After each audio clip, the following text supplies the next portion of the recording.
Now we'll see about the return statement. So whatever we seen is just an operation. You just pass an argument, it is going to do the operation. That's it.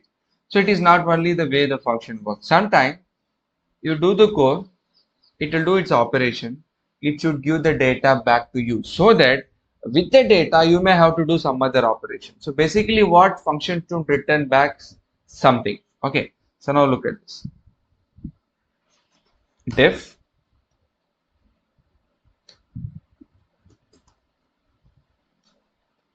student result, a function. Okay. It is going to take three arguments: English, math, and student name. So what you're supposed to do? You have to total that. What total? You have to add the maths total. Okay.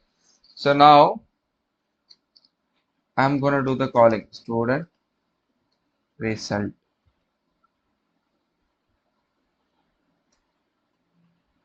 50, 70, Dhoni.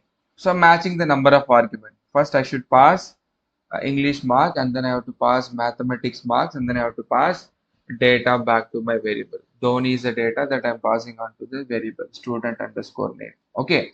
So this is what the generic function is all about. Okay. So that's what we seen till now. You pass an argument, you do the operation. Fine. Now what happened? I don't want the operation to be done on the function definition. Of course, I need the operation to be carried out, but I want that output which has carried back to me. Back to me means back to the place where the function has been called. So what I have to do? I have to return. Okay. So return is last statement of any function. Be careful. If you write anything after return, it is not going to do anything. If you want, I'll show you. I'm trying to print welcome.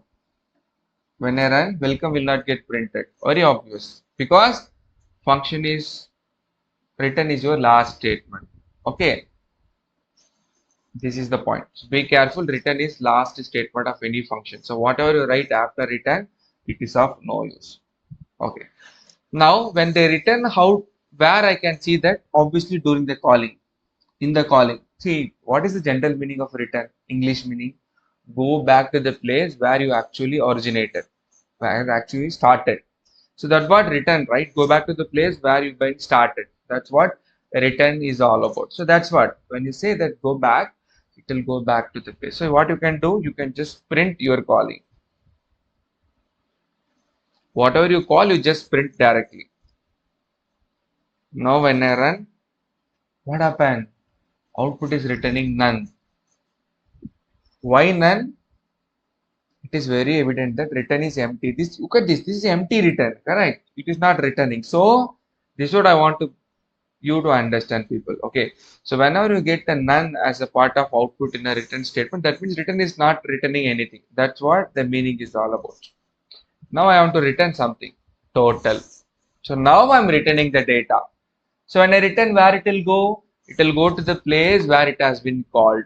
So at line number 91 only, I'm actually calling the returned data. So now it will get printed. There you see 120. That's how it works. Okay. But this kind of a print onto the calling is very rare. Instead of me printing here, I would have directly print over there. Okay. So what I supposed to do? Instead of me printing it directly, I should retrieve that with some other variable. Look at this.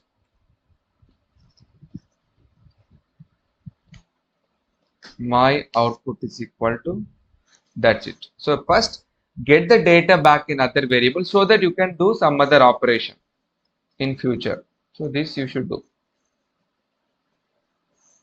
There you see it returned and it has been stored in my output. I'm just having that returned data in my output. Why? In future when I want to do some operation based upon that, I can do this. Look at this. If my output is greater than 75 something, print first class.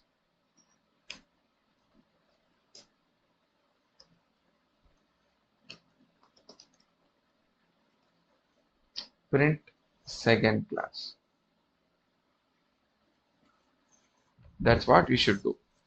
Okay, so when I run, it says first class. You know it right now. What is the beauty of return statement? When it returns back, so that using that returned output, you can play with that. You can do some other operation. That's the beauty of a return statement here. And there are few, nuances I always say that you should also learn in function is that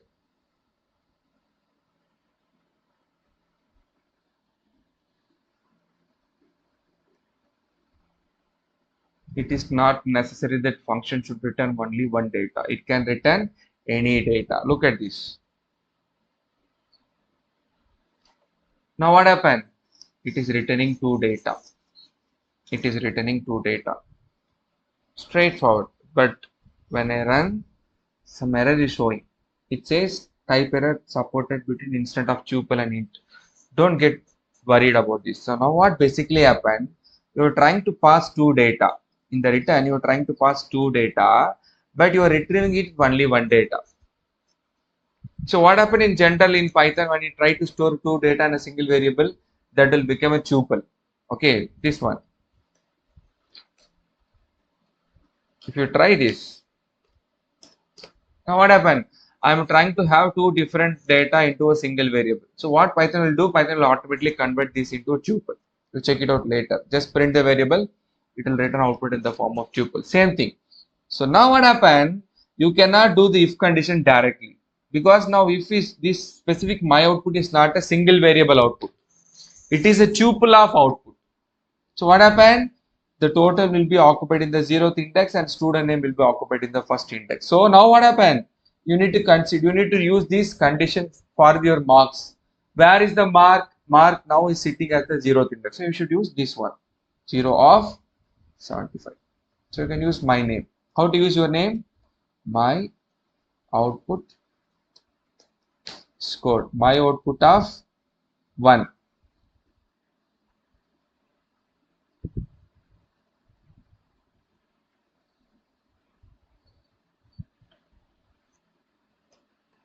Now you can have the detailing here. Look at this. Dhoni scored first class. So when you know that you're trying to pass, you're trying to return more than one data to the function calling, then you should know that you're going to use that as a tuple because two data, one argument, obviously it will become a tuple. Okay, this also possible. And if you feel that doing the tuple based operation is very tough, what you can do, you take with the two data, my output comma my name. That's it. Then as usual, you can compare that and whenever you want to use the name, you can directly use the name.